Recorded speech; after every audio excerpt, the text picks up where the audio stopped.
Alright, this is class session for February 6th for Algebra 2.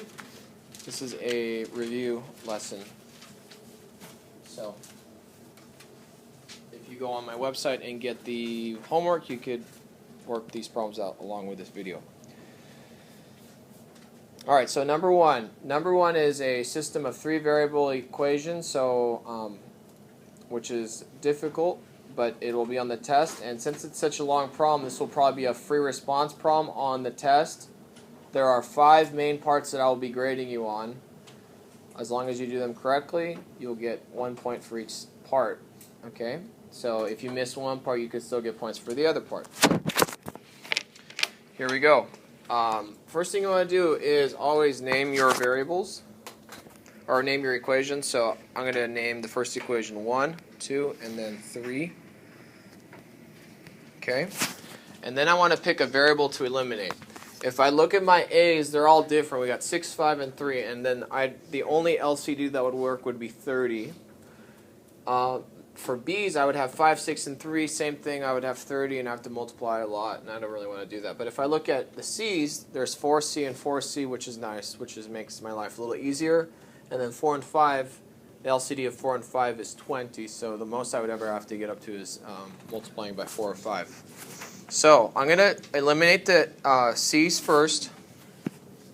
So this is the first part of the equation. Now I'm going to put it in a different color. The first thing I'm going to do is combine equations 1 and 2 and eliminate C. So I'm going to rewrite 1 and 2 underneath it. So everyone's writing this down as I go, but we're not chatting right now. We're watching and writing. So I'm writing the first and second equation down right now. And I'm going to get it ready to eliminate the C's, okay? In order to eliminate the C's, I'm going to make it like an addition or subtraction problem. Okay, but I have to pick the right sign right now. So I'm going to put parentheses around it. And I want to focus on the C's. So in order to get rid of the C's, I need to add an addition sign on the outside. So I'm going to put a plus sign out here, because I know that negative 4C plus 4C is 0C. It eliminates it, right? So I know that I used the right sign, so I'm going to go back to the beginning. 6A plus negative 5A is going to be just A. 5B plus negative 6B is negative B. Okay, we know the C's were eliminated. Bring down the equal sign. 10 plus negative 10 is also eliminated, but we want to put a 0 there as a place marker. Okay, this is now called equation 4. Okay, that's the first step. This would be 1 point. Okay, this would be 1 point. The second thing you have to do now is combine equations 2 and 3 and eliminate the same variable. Now in this problem I have a bit of a difficult part that I have to get through. I have to make sure I have the common coefficient. Unfortunately, the coefficient for C in number 2 is 4. Coefficient in equation 3 is negative 5. So I have to find a common coefficient to use. So I'm going to use the coefficient of 20. So I'm going to have to multiply equation 2 times 5 and equation 3 times 4. Okay, so negative 5a times 5. I'm going to use a different color on the video. So I'm going to take equation 2, multiply by 5. Negative 5 times 5 is negative 25a. Negative 6 times 5 is negative 30b. And 4c times 5 is positive 20c. And then we have negative 10 times 5 is negative 50. Okay, so that's my new equation 2. And I didn't really change my equation 2, I just multiplied it. Doesn't really change, it's like taking a picture and zooming it in 5 times. Okay, then I take equation 3. I'm going to want the C to be equal to 20, so I'm going to multiply that by 4. Okay?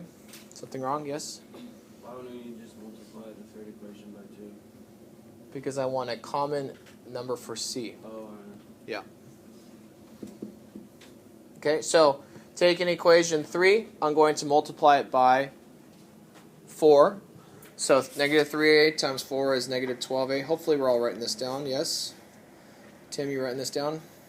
Are you writing it down? You need to write this down. Okay, negative 3b times 4 is negative 12b. And negative 5c times 4 is negative 20c. So it's equal to negative 27 times 4 is negative 108. Okay? So now I'm going to pretend this is a long addition or subtraction problem, I don't know yet, and I'm going to put parentheses around the second equation, or the third equation really. And I'm going to ask myself, I'm going to focus on the c's. What sign do I have to put here to get rid of the c's? I'm going to put an addition sign on the outside again, because I know that 20c plus negative 20c is going to eliminate it, right? So, working it out, negative 12a plus, or I'm sorry, negative 25a plus negative 12a is negative 37a. Then we have negative 30b plus negative 12b is negative 42b. 20c plus negative 20c, that's eliminated, so we could just cross those out. It's eliminated, that's our goal. And then negative 50 plus negative 108 is negative 158. Okay? This is now my new equation 5. So now that's your second point. Now we're going to take 4 and 5 and put them together. Okay? Fortunately, equation 4 has coefficients of 1, so all I'm going to have to do is take equation 4 and multiply by 37. I'm going to focus on the a's, getting rid of the a's, okay? So I'm going to take equation 4 and multiply by 37. It's really easy. All I'm just going to do is just do 37a minus 37b. And then 0 times 37 is 0, right? That doesn't change. Take equation 5, bring it down beneath it, and we're going to put parentheses around it and figure out, am I going to add or subtract it? Okay, I'm going to add this equation again, because 37a plus a negative 37a is going to eliminate the a's, okay?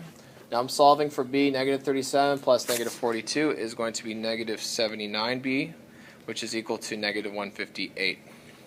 Okay? Seems like big, nasty numbers, right? But we're going to divide both sides by negative 79. And we get b is equal to positive 2, right? Which is a nice, small number, right? So that's the third point you could earn on your test, okay? Now we need to figure out what a is. So we're just going to plug this back into equation 4. Not the big one, but the original one. A minus b is equal to 0.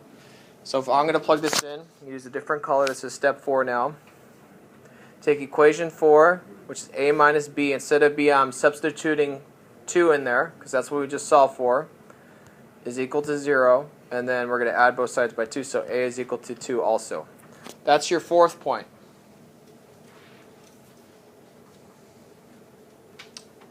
After you're done with that, then we're going to pick any of the original equations to figure out what c is. You can pick 1, 2, or 3.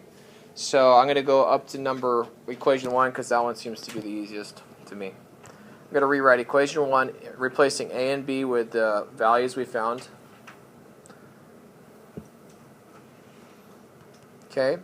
6 times 2 is 12, 5 times 2 is 10, so 12 plus 10 is 22, minus 4c. So we're going to put 22 minus 4c is equal to 10. Then I'm going to subtract 22 from both sides. Negative 4c is equal to negative 12. So c is equal to positive 3. Okay?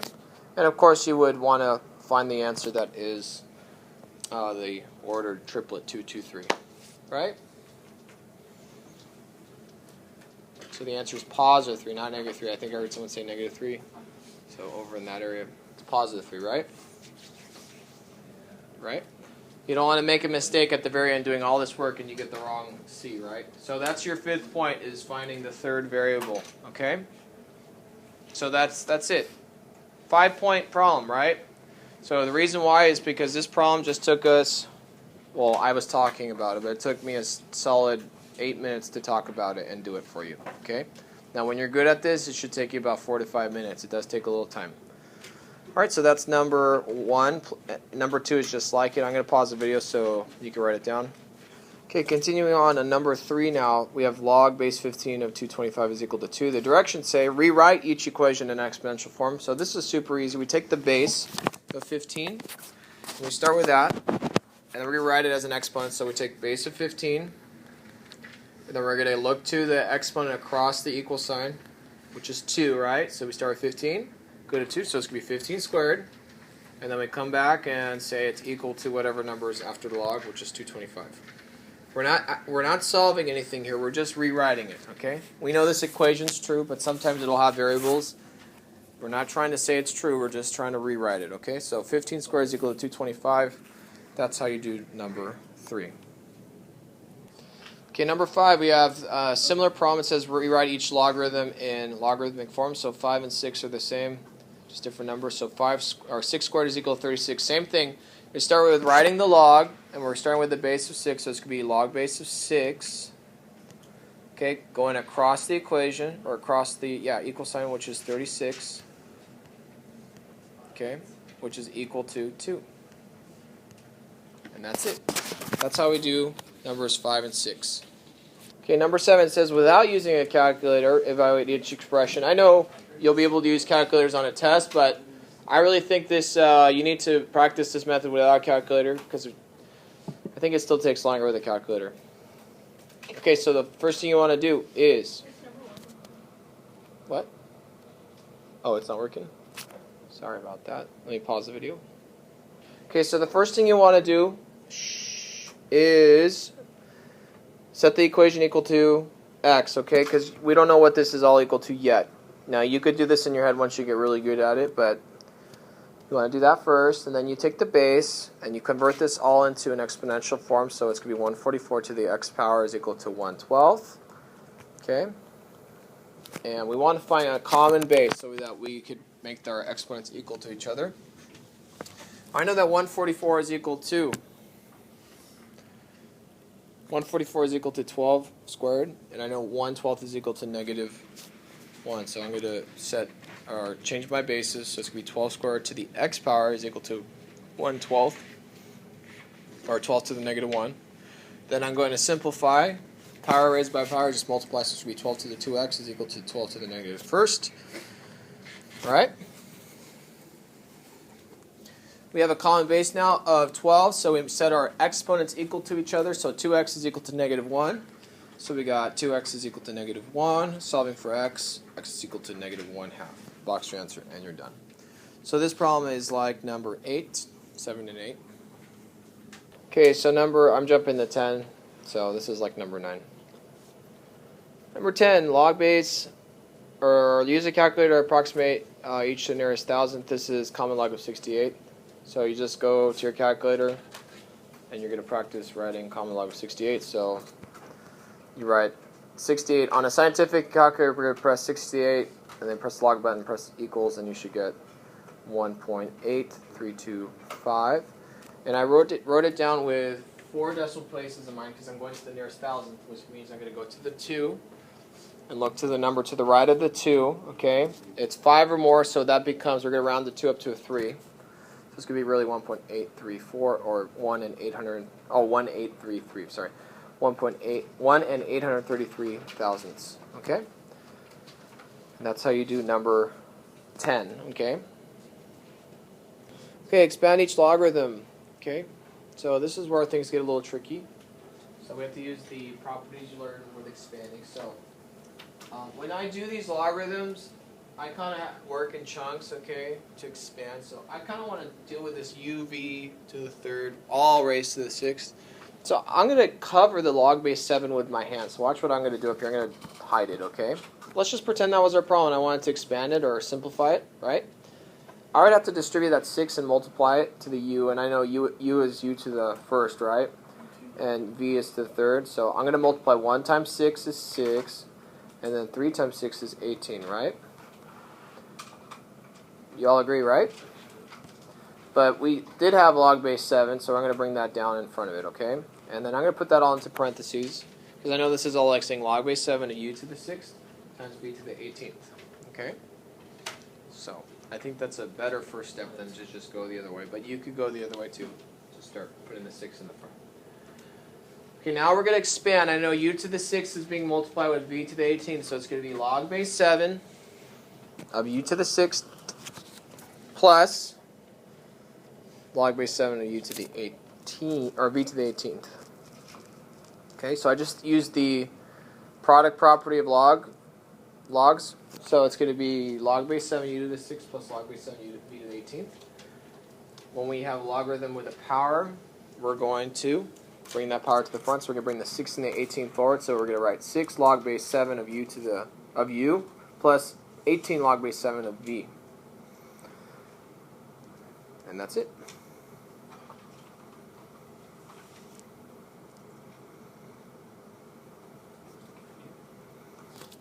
That's how you do number 12. Continuing, 14. What was that?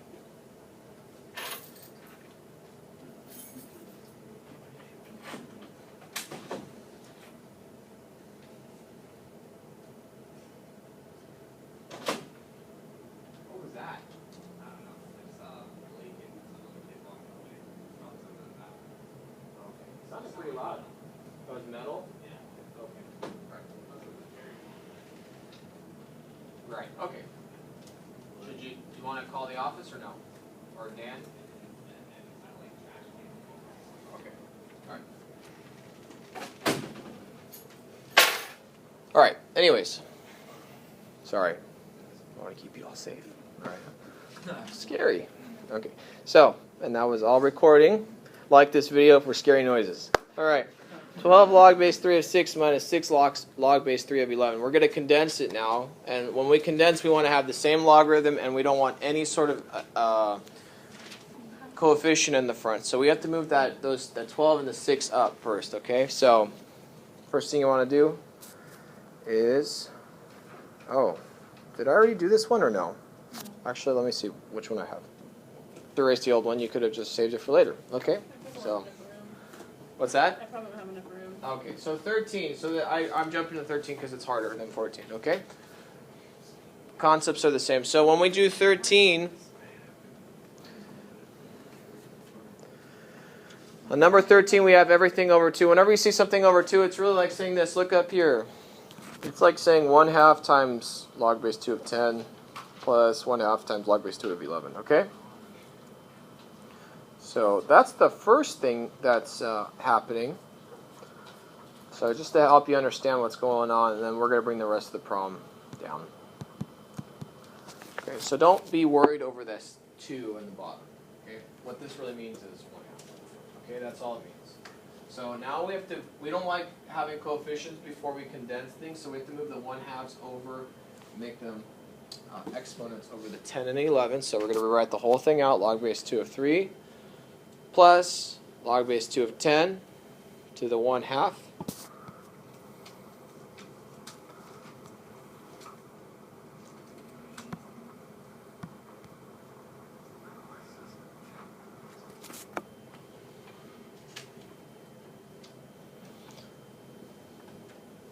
And bring that 1/2 across.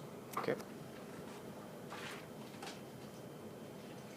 Now that we have all common logs, or not common logs, there logs with a common base of 2, we're going to condense all these, okay, and use multiplication signs. So watch carefully up here. We're going to take 1 log base 2 now, open parentheses, and we're going to take each of the portions. So we have 3 times 10 to the 1/2 times 11 to the 1/2. Okay. We can't multiply 3 and 10 and 11 together because they all have a different exponent. So we can't combine them. But anything to the 1/2 power is like really saying a square root, so it's log base 2 of 3 times 10, or square root of 10 times square root of 11. Okay.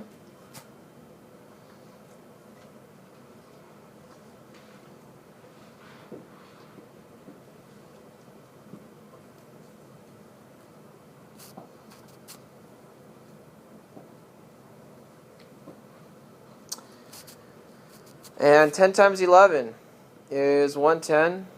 So we can multiply the 2 radical signs. So it's going to be log base 2 of 3 times, and I think I had a mistake here, but it's supposed to be 110. Nope, I did it correctly. And that's it, okay? That's your answer.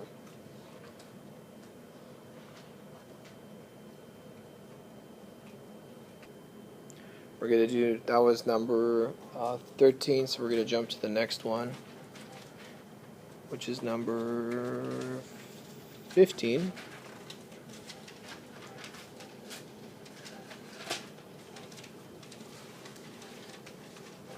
Okay, so now we're going to use a calculator, change the base formula, so we need to evaluate this. On a calculator, we can't do this unless you have like a really advanced change of base calculator. Does it for you, but you need to know the change of base formula, so it's really simple. You have to do is pick a common log or natural log to use either of those two buttons. You have to be consistent. So log base 27 over log base, common log base 13. Okay, you calculate it, plug it in, it says to the nearest thousand, so you go 1.2849, looking at the 4, and we have to round up, so it's 1.285 is your answer. And that's it. Okay, number 17, log base 13 of negative 5n is equal to log base 13 of 6 minus 4n. Okay, whenever you see these equation problems, you need to find the equal sign first, and you need to figure out how many terms there are. On this problem, I'm noticing the following. There's an equal sign in the middle, and there's one term on the left, and one term on the right. And went too fast here. I don't know what's going on with the computer. And we have two logs, right?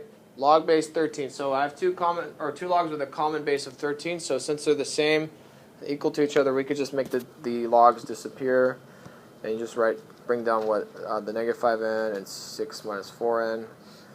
Solve just like you would have an equation from algebra or even pre-algebra. You get n is equal to negative 6. Okay, so that's how you do number 17. Okay, number 19 is a little bit different. Again, you start by looking for the equal sign. Okay, looking at the equal sign up here first. So on this particular problem, there's an equal sign, and then you figure out, oh, look, there are 3 terms here. Okay, there's not just one term, but there are 3 terms. We have log base 5 of 4 plus log base 5 of this plus 1. Okay, so you can't just make one log equal to another and then make the logs disappear. That's not what you could do here. But we can condense logs because we have a common log of 5, right? So since that's the case, you can just write common log of 5, and then we have to condense it, so it's going to be 4 times x squared minus 7, which is all equal still to 1, okay? Now we have a log equal to a number, so we could release the x squared from the log by converting it to an exponential equation. And you take 5 to the power of 1, which is just 5, is equal to 4 times x squared is 4x squared. 4 times negative 7 is negative 28. Okay? That's the next step. Thinking about the answers, x is to what power? X what? How many answers will I have then? 2 answers, okay? So we need to make sure we note 2 answers for our problem. Okay, so 5 is equal to 4x squared minus 28. So I'm going to solve for x squared, adding 28 to both sides. 5 plus 28 is 33. Bring down the 4x squared. Divide both sides by 4. Unfortunately, I can't. Unfortunately, I can't simplify 33 over 4. So it's just going to be x squared is equal to 33 over 4. Which is totally fine. Don't freak out. Okay. Now we're going to take the square root of both sides, which is going to be x is equal to positive and negative rad 33 over rad 4. So we're taking a square root of every part on both sides. What's the square root of 4? 2, right? We're fortunate in this equation we don't have to rationalize the denominator because rad 4 is really equal to just 2. So we're just going to change that to look like this. So x is equal to rad 33. Positive and negative rad 33 over 2. Okay. Now, if you wanted to put a decimal answer down, you would just put rad 33 in your calculator, divide that by 2, and then you got your answer. Same thing. Wait, what would you do with your calculator? You could just take your calculator,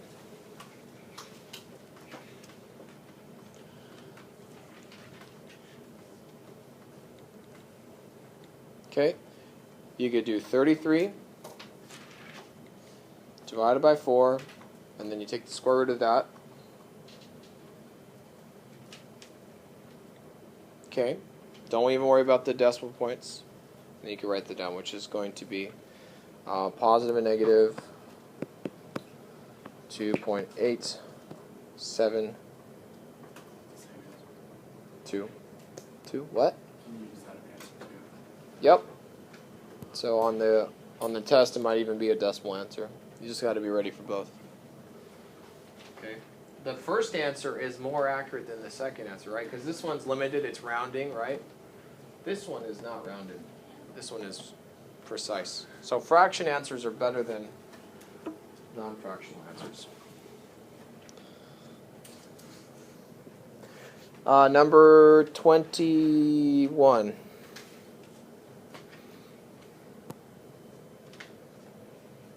This one's a bit larger. Okay?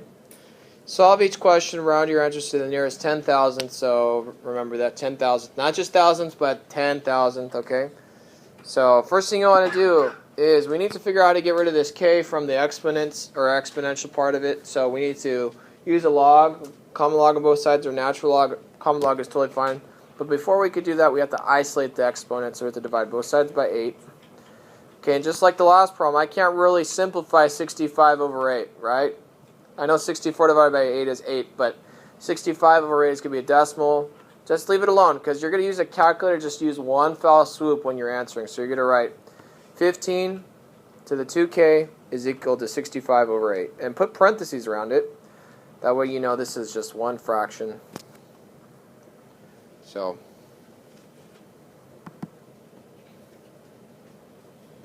like so, okay? Because on the calculator you're going to write 65 over 8. When you see parentheses, you press the equal sign, and that's a decimal. But no need to write that out. Just leave it alone. Okay, now we're going to take a log of both sides. So we're going to take a common log of 15 to the 2k is equal to the common log of 65 over 8. And we're going to put parentheses around that so that we know that's 65 over 8 is a separate calculation. Okay, and we're going to use the power property to isolate the k. And while I'm at it, I will also need to divide both sides by 15.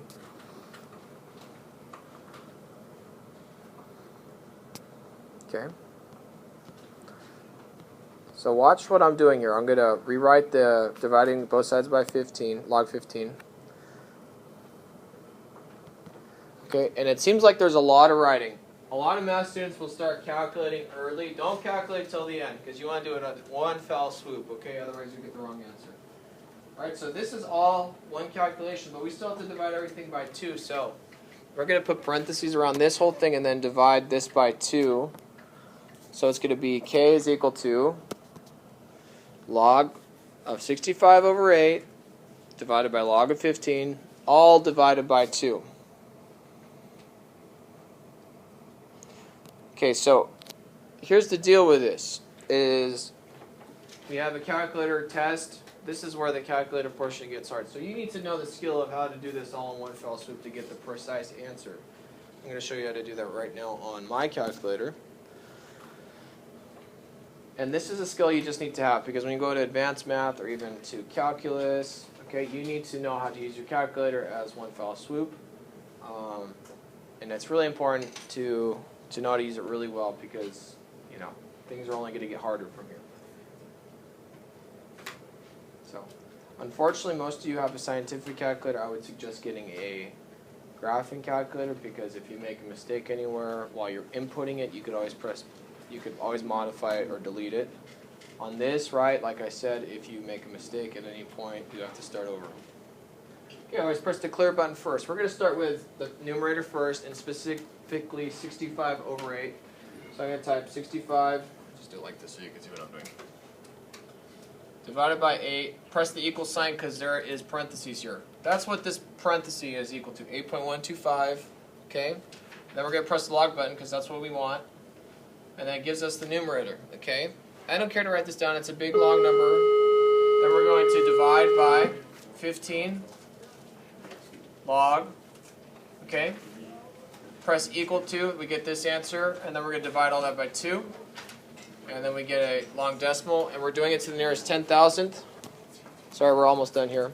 It'll record it right up here. Rounding to the nearest 10,000th, and then that's your answer, okay? I recorded this video online. I'll post it in the next 10 minutes, so if you need help, feel free to do that.